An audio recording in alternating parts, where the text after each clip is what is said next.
Hi, Hi, Kendra. how are you doing today? I am doing all right given everything that's going on, but I'm glad to be able to And talk to you. I'm glad too, and I think it's actually, let's call it fairly a topical time to talk about some issues and to hopefully, open some minds and hearts today. So I'm just so excited to talk to you. I really wanted to talk with you on National Parent Coming Out Day recently, and it didn't work out for various reasons I won't go into, but I really appreciate so much you being here today. I have been looking forward to this, and Alex, you're just a great asset to our mission at Strong Family Alliance. I want to tell just a little bit about Alex for those of you who are not familiar with him. Alex is the executive director of More Light Presbyterians, which is an organization dedicated to help congregations and the Presbyterian Church widen their welcome through the inclusion of LGBTQ people through policy change and working on justice issues and much more.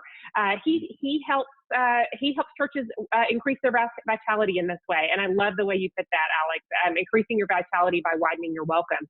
He holds a master's degree in divinity from Harvard Divinity School, and he's the first openly transgender person to head a mainline Presbyterian organization. He lives in Durham, North Carolina with his wife and 3 dogs. And so welcome, Alex. Woohoo! Woohoo! I feel extremely woohoo today. So anyway, about talking with you. So I want to just start back to where it started. More than a year ago, maybe a year and a half ago, I called you, and you were so kind. I was actually in the midst of calling quite a few faith organizations to try to discern where we could lead our LGBTQ people and their parents to places of worship. And I found More Light Presbyterians. I called you, and we had what I thought was just a fascinating conversation. And I would go so far as to say life-changing for the organization of Strong Family Alliance. And Alex, I would love for you to do me the honor of telling what that conversation regarded. Thanks, Kendra. It was a really amazing conversation, just an hour, but we packed a lot in. So in our conversation a year ago, you and I were talking about Strong Families Alliance and what you were thinking about in launching the organization. And we were talking about how when kids come out to their parents as LGBTQ, lesbian, gay, bisexual, transgender, queer, questioning, whether they're young children, teenagers, or adults, that it impacts parents in a way that hopefully is about finding a place of support, but that no matter what, it's almost like parents have to come out as parents of LGBT children because we live in a world that assumes everyone's growing up as heterosexual. And it was actually just a week before National Coming Out Day a year ago that we had our conversation. And I said, I think it'd be wonderful to have a place for parents to come out as being parents of LGBT children, not on the same day as Coming Out Day, so that it doesn't kind of get obscured, the importance of LGBT folks coming out and providing space for that, but having a separate day so that people can kind of come out and feel like they're welcomed into community as they do, because I think that's one of the gifts that coming out has meant for me in my life. Hold on one second. I don't know if we're broadcasting. Hang on. I think we are.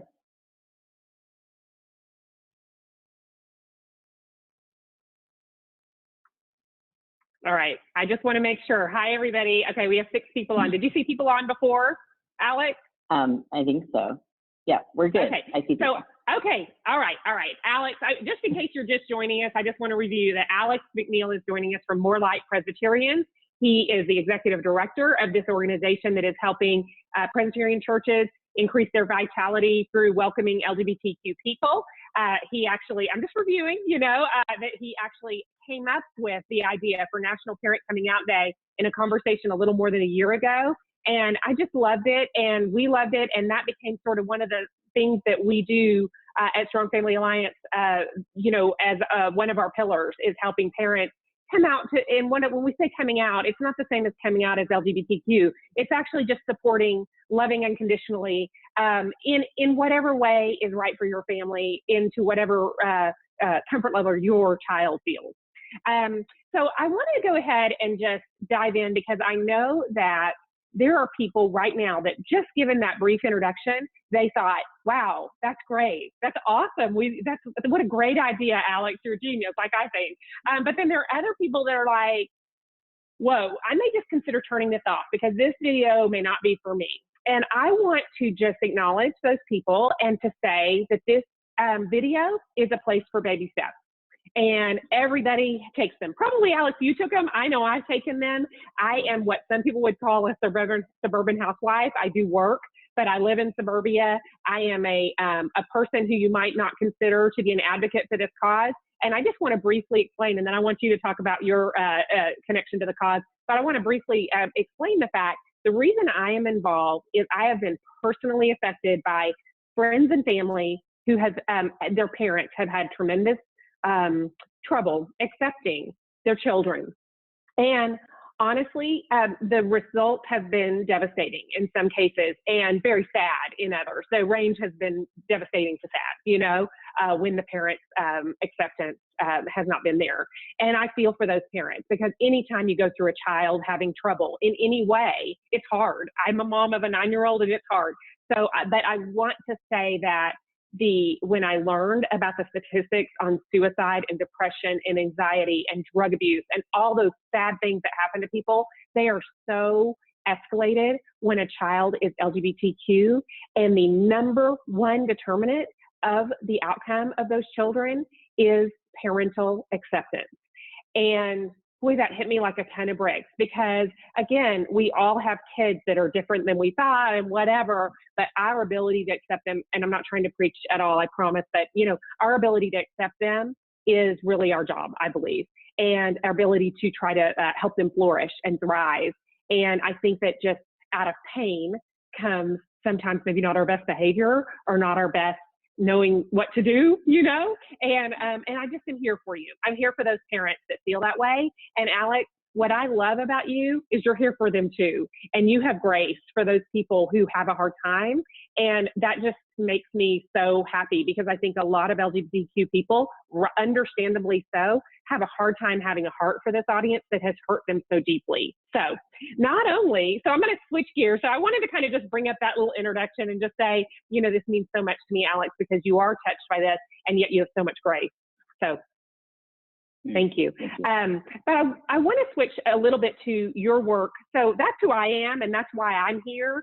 The reason Alex is here is because he works with churches, and I think that is just a fascinating place to be. I've always been interested in the intersection between spirituality and the LGBTQ experience because of what happens to LGBTQ people in the church, in some churches. And so I know, we talked a little bit about your mission, but will you just tell us a little bit about what you do and what you feel like your personal mission is within the More Light Presbyterian organization? Absolutely. And thank you for sharing about yourself, Kendra. I think it's so important to share why we stay in this work, even when it's hard and even when,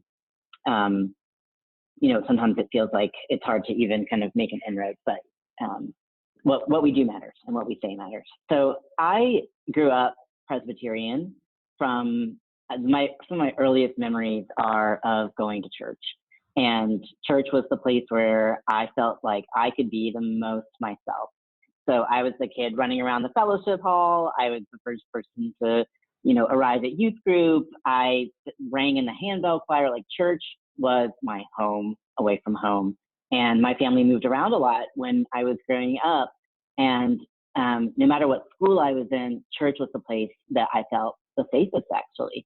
And when I was in high school, and I'm a transgender man, which means I was raised as a girl and grew up as a young woman until I was 27, and really leaned into this calling in my life to kind of transition my gender and be seen as male. And when I was coming out at 18 as a lesbian, as someone attracted to women, I had this real sense that church had been a home for me, and I was also called to help church be a home for everybody. And so I wanted to go to seminary and learn how to be a minister and make church feel as good as it can be.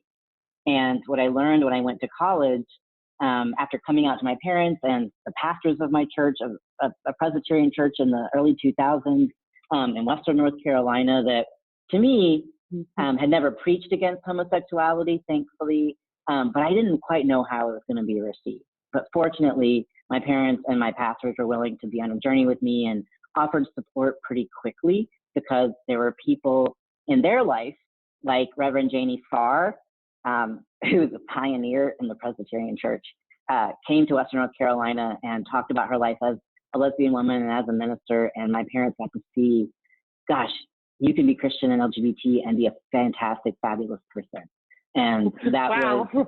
was life-changing for them and for me, and made me even more convinced that I could go to seminary, even if the laws in the denomination weren't quite there yet, around allowing LGBT folks to be ministers. And that was part of my cause too, was to help show the Presbyterian Church and other denominations that LGBT folks are already in your midst, are already growing up in your sanctuaries, and can, from their stories of sometimes isolation and exile, sometimes abundant inclusion, share something powerful with the church about what it looks like to draw the circle wider and to see places that we can keep growing it even wider still. And so my mission at Moorlight is to build upon decades of work, having conversation by conversation in the Presbyterian Church, like Janie did back in Western North Carolina, that there is a real gift in taking this journey, and what you'll discover about yourself, about God, about your faith on the other side is one of the most profound things you can do.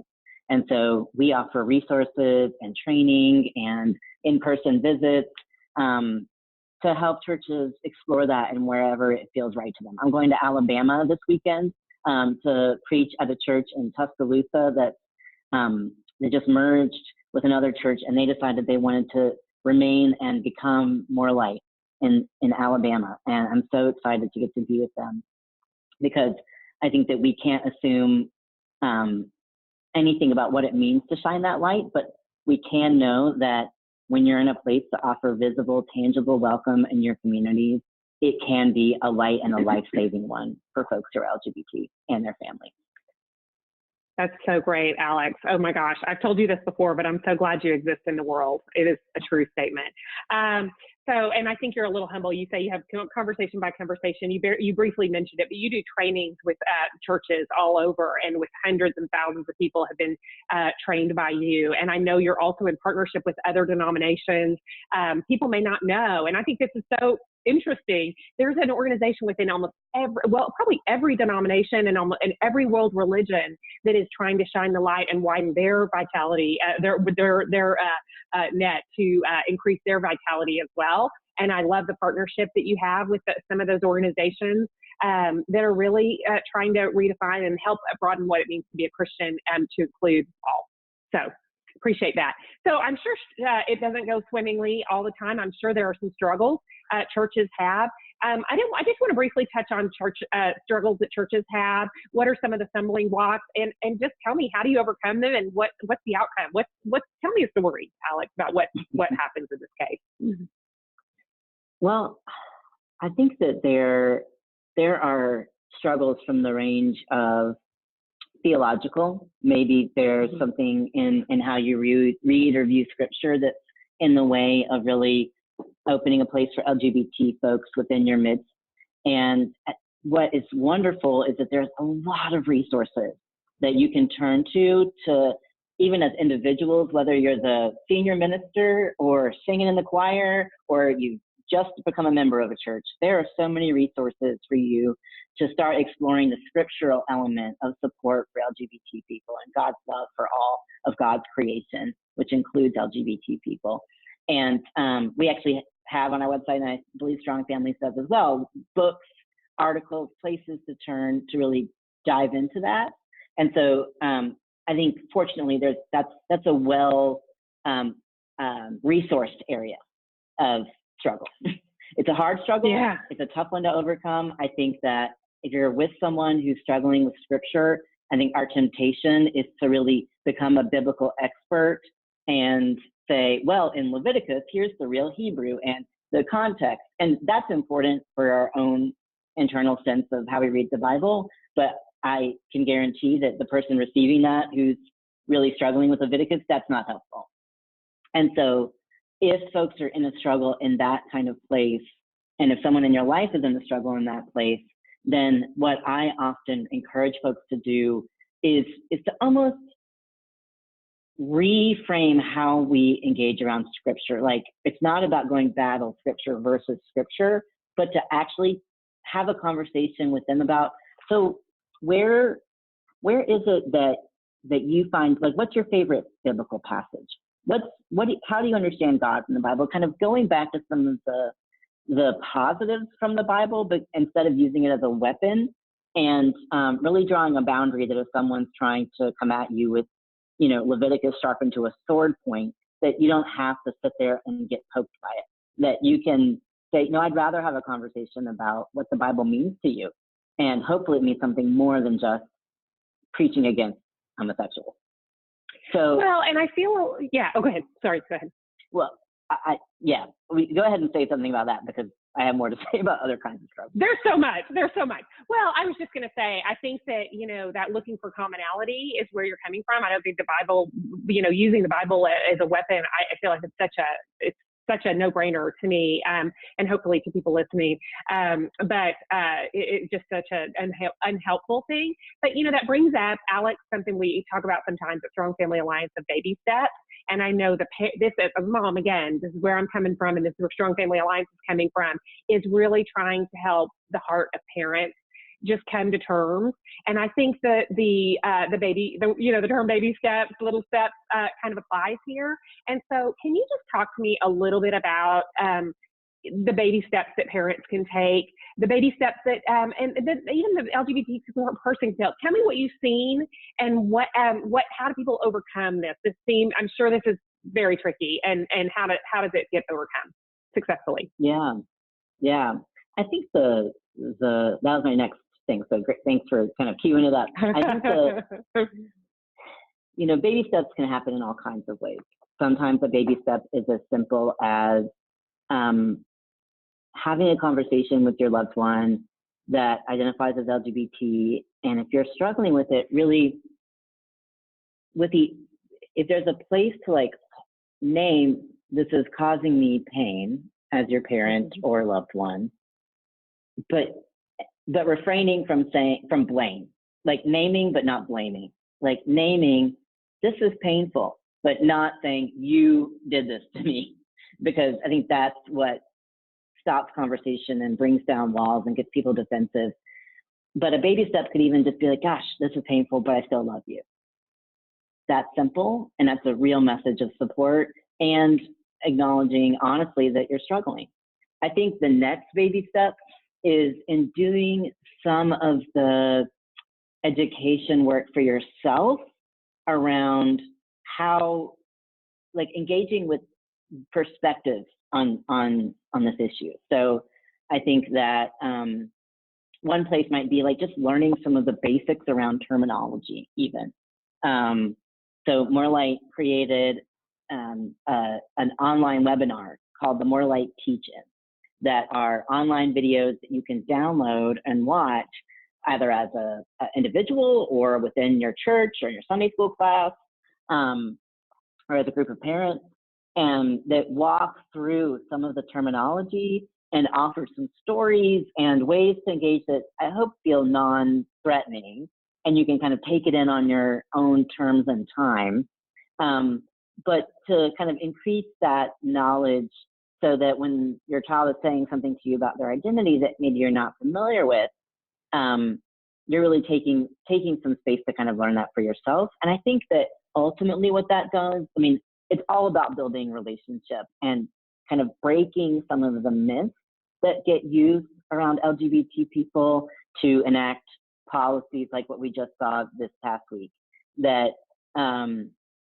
there's an outsized caricature of what it means to be gay, lesbian, bisexual, or transgender. And when you meet the real folks who are LGBT, whether in person or online, there's tons of YouTube videos from LGBT folks. Queer Eye is a beautiful Netflix show that offers just a really upfront and intimate portrayal of what it means to be a gay man. Lovely. Particularly. I would throw in there season 2, episode 1. I don't know. I'm sure you've seen it, Alex. It's quite 100%. Yeah. Amazing. Yeah. Amazing. And I wish everyone could see it, because it does portray, like you said, something that can be scary to people just because they don't know. Or like you said, and I just want to touch on this real quick, Alex, you said, getting familiar. I feel like sometimes I'm afraid I might say the wrong thing, and I would never want to do that. But I think a lot of times parents, they just don't know what the right thing to say is, and they're hurting. And so they don't know what to say, and they just say things, that are, unhelpful, let's just say, or hurtful. And I think it's really it's got to be the hardest time for that LGBTQ person ever to tell their parents, right? I mean, that's got to be so tough. And then the reaction, I think, can just really define sort of the future of the relationship, at least, if not the health of the person. I wanted to know if you would just tell us a little bit about your experience. And if you have more to say, I'm just in general, but I would love to just kind of hone in, because I do think, Alex, it's such a gift for me to be able to talk to you and to be able to talk to an openly transgender man who is exactly what we're talking about, just the face of a normal, person that's gone through some really interesting life experiences. And could you just talk a little bit about your experience and what it's been like, and you can relate it to others as well, but I would love to hear from you.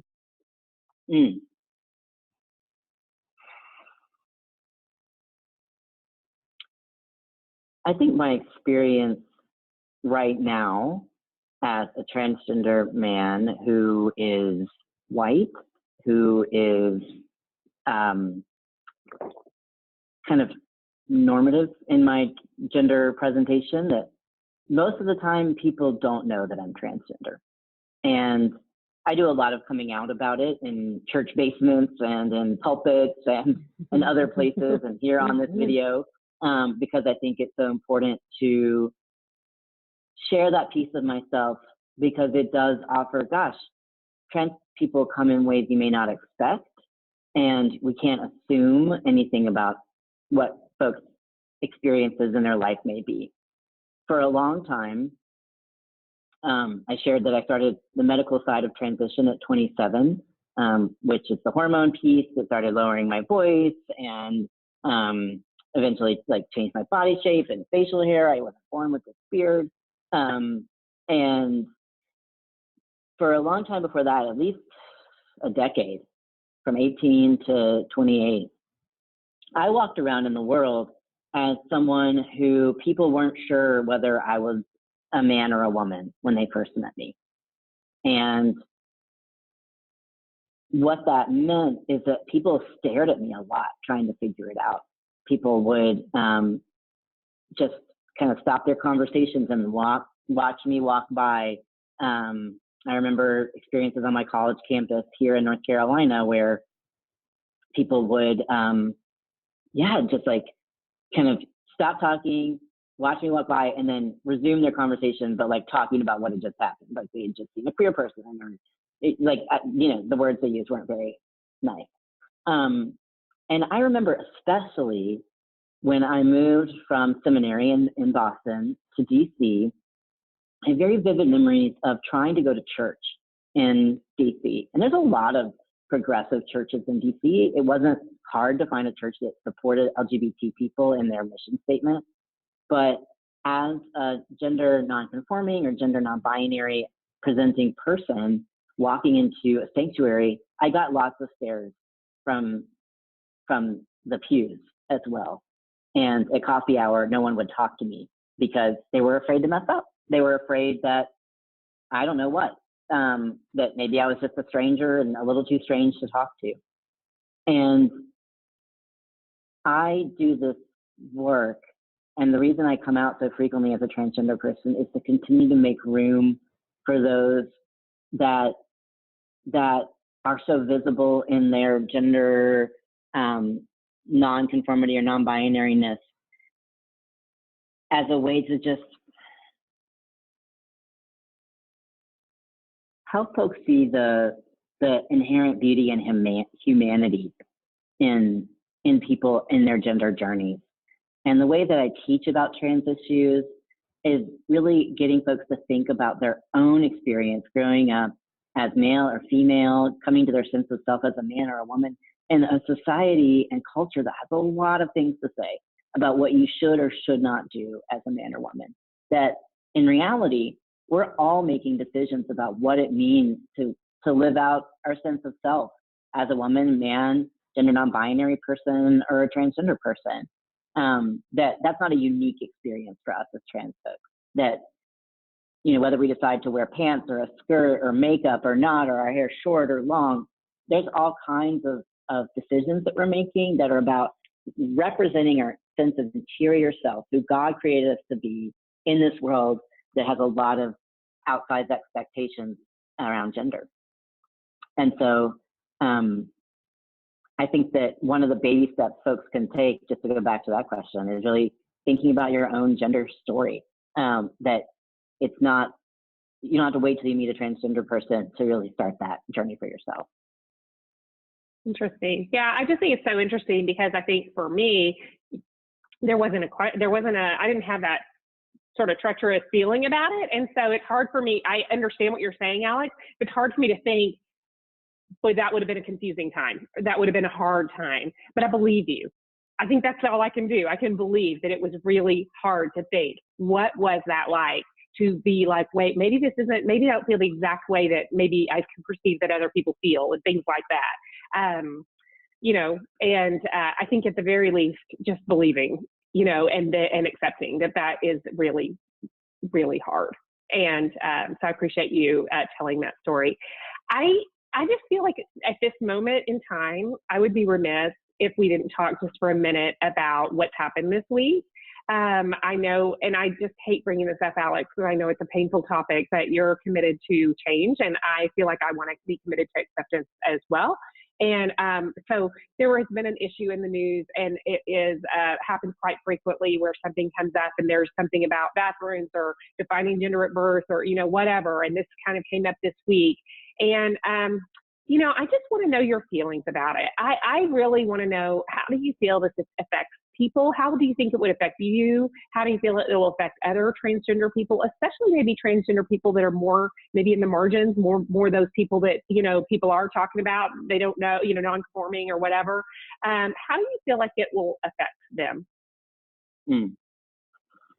Nothing like a little small question to kind of, you know. Well, I'm glad you asked, because I think that it's our job to really wrestle with it and not dismiss it. So I think that there's the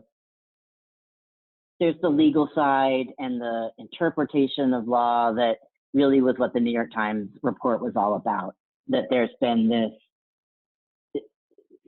attempt to really narrow the definition of gender, narrow the way that certain laws are interpreted around sex and gender. And that's alarming in and of itself. I think that we have been seeing this already play out in public schools around limiting folks' ability to use the restroom that corresponds with their gender identity instead of their given sex at birth. And that means students go throughout the whole day without using the bathroom and develop urinary infections, and like the biological toll that takes is very tangible. I think that what's even more frightening, if there is a level 11, is the worry that I have as this administration continues to just really put out, like, just start fires all over the place about limiting trans inclusion, including the trans military ban, is that it makes it more acceptable in this country to ban trans folks from participation in public life, whether it's the bathroom, whether it's military service. And it's more than just not being allowed to do something. I think that the real threat is violence. And already this year, 22 trans people, mostly transgender women of color, have been murdered, which is on track to be the deadliest year. 2016 and 2017 tied for deadly. and we're continuing that trend.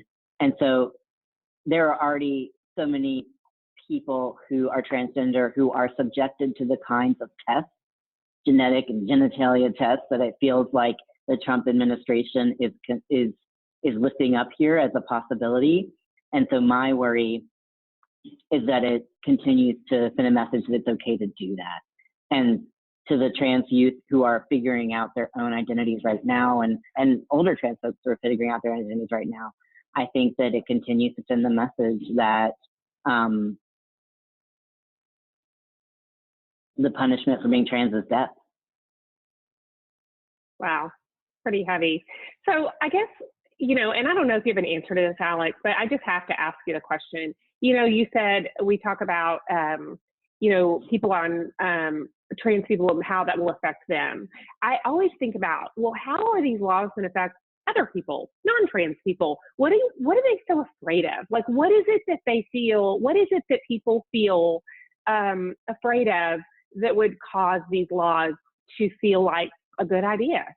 Do you have any answer for that? You have so much grace in your heart. I just am wondering, I know this is a hard one to have grace for, but I'm just curious, do you have any sense of what people are so afraid of? And can you speak to that just a little bit? It's a tricky one, I know. Well, in some ways it's not tricky, because I think what people are afraid of is acknowledging a world, the real world, that is beyond our binary thinking. That in our brains, we try and make things black or white. We try and make things male or female, yes or no. And in the natural world, in a lived human experience, in the Bible, everywhere, the reality is that there is a spectrum of experience. And where I think the fear comes in particular, is in seeing the ways in which some of that spectrum of experience, whether it's around sexuality or gender, is present in your own life or in your own desire. And we know from a lot of different sources that some of the most afraid people, particularly around homosexuality, are wrestling with it themselves. Mm-hmm. And I don't say that to shame anyone who may be watching this who is wrestling, and maybe that's not true for you. But I think that, in what way is this fear about something that's deep within you? And it's not to say that you're transgender if you're afraid of trans people, but I think that I see it as a fear of fluidity. Wanting to put things in a box, wanting to have a nice bow. Yeah. We all want to categorize things and put things in black and white. And it is uncomfortable, I think, especially if something seems foreign. I shared with you earlier, I spent some of my time in a rural state in the South. And, most people that I know that were LGBTQ in that state left that state because they feared for their lives. They feared for their lives, their ability to live themselves, and they feared for their lives. So they moved away. And now I feel like some of the best people that could have been lived amongst people so that they wouldn't be so fearful are gone. They're in cities, and then they're called darn liberals, by that, it's so crazy to me. It's so interesting. But anyhow, then it's like, that's a whole other topic. It was another interview. But it's like, I think that it's such a tricky problem. I think that in this country, we all listen to our own news and we all listen to our own people. And I really hope that us getting together here, somebody who I consider myself fairly conservative, let's call it suburban housewife, or lack of a better term, and you can talk and really try to understand. I can really try to understand the perspective. I hope some people today were blessed by hearing from you. I sure was, Alex. I just appreciate you more than I can express right here. It really wraps up our time. Is there anything else, Alex? I don't want to get away without seeing if there are any final thoughts, or if not, we'll wrap it up. I think my final thought, and I appreciate so much the conversation, because I think that's what's needed, is more dialogue and conversation. But the piece that I think is so important for each of us to remember is that we all have a story to tell. And I think for you, Kendra, as someone who lived in a rural state in the South and is someone who cares so deeply for LGBT inclusion. I think that's a really powerful story to share with people who are your neighbors, who are your family members, that if we want to change the world, we have to start by really sharing parts of ourselves that may be unexpected to someone that we know and love. And helping folks see that maybe you've been on a journey. Maybe there was a time in your life where you weren't sure that you were able to be as supportive as you are. And how did you take those steps? And what was helpful to you? And I think that my ask and my calling, and I think yours is too, is to really help folks connect with their own stories so that they can be another piece of the relationship with somebody else. And you never know who's struggling or who's supportive. Yeah, and offer that grace to them that we all have, And I want to just bring up one more. I said last point. This is my real last point, Alex. I met Janet Duke, the founder of Strong Family Alliance. We roomed together at a Christian women's retreat. And I want to say that because I also, as we're blasting stereotypes here, we're talking, and openly about our, who we are. I want to say that we met at a Christian women's retreat. Strong Family Alliance is not just per se a Christian organization. It's really a support organization for LGBTQ people through supporting their parents and helping parents accept their children. But we met because, and I think one thing that's drawn me to it is just really wanting to be a voice in the wilderness of Christian judgment and things that I don't really, that they don't resonate with me about the God that I worship, to really be a voice in the wilderness of people that are maybe more judgment, it's easier to pass judgment. I don't mean that in a bad way. I just mean a little more fearful or whatever, however we want to say it, to just say that doesn't represent everyone, Absolutely. So anyway, Alex, that really does wrap up our time. I'm so, so, so grateful. I appreciate you helping our organization, Strong Family Alliance, come up with National Parent Coming Out Day right here in a conversation like this one a little over a year ago. If you want to know more about Strong Family Alliance, maybe you're a parent or you know a parent whose child is coming out and they are suffering, most of them are suffering, please feel free to go to www.strongfamilyalliance.com or .org. There are a lot of resources there that you can use. You can also find Alex and his organization at MLP.org. That's More Light Presbyterians, MLP.org. And if you're in a different denomination and you want to, there are other under resources on Strong Family Alliance. There are a lot of organizations just like Alex. I think the teach-ins that you provide on your website are great, and I hope people will go check those out. Please like our Facebook page, Strong Family Alliance, and Alex's More Like Presbyterians, to keep involved if you want to hear see more resources and so forth. I think that's about it. Thank you again so much, Alex, for joining me, and thank you everyone who stayed tuned with us and heard our interview. I hope you're blessed by it. Thank you. Bye, Alex. Bye.